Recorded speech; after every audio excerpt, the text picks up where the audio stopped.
কোনা দিয়ে মেরে দিয়েছে, কোনো উত্তর দক্ষিণ নাই এই শটের। কোন দিক দিয়ে মারলো কেউ বলতে পারে না। এবার কিন্তু গোল হচ্ছে, হ্যাঁ এবার গোল হওয়াই চাই। ম্যানুয়েল নয়ার প্রস্তুত,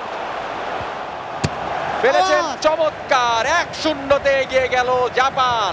উভয় দল দুটি করে কিক নিয়েছেন, জাপান নিয়েছে পেরেছে একটি, জার্মানি এখনো শূন্য। জার্মানি তৃতীয় শট নিচ্ছেন, দারুণভাবে ঠেকিয়ে দিয়েছে জাপানের গোলকিপার গোন্ডা। ম্যানুয়েল নয়ার প্রস্তুত, তৃতীয় শট নিবে জাপানের খেলোয়াড়। দারুণ ভাবে শট নিয়েছেন এবং কি হচ্ছে না এসব, দুটো আর খেলো, গোল দাও না। জাপান 2 জার্মানি 0 তিনটি শটের পরে। খুব সহজেই জালবন্দি করলেন জার্মানির খেলোয়াড়।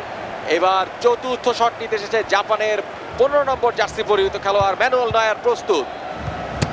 একদম গায়ের মধ্যে মারছে যাতে ডাইনে বায়ে সরা না লাগে। বুঝলাম না এখন কি ম্যাচ পাতানো চলছে নাকি।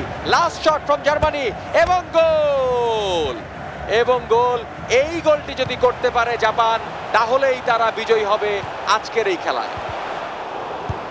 না শেষ মুহূর্তে ম্যাচ ফিক্সিং এর চেষ্টা করে কোনো লাভ নেই এবং গোল!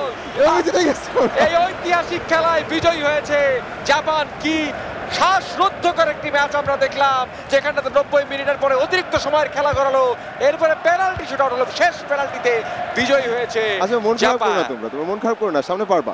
এই শ্বাসরুদ্ধকর ম্যাচের final result Germany 2 Japan 3 penalty shoot out, এবং এই আজকের ম্যাচের বিজয়ী দল জাপান।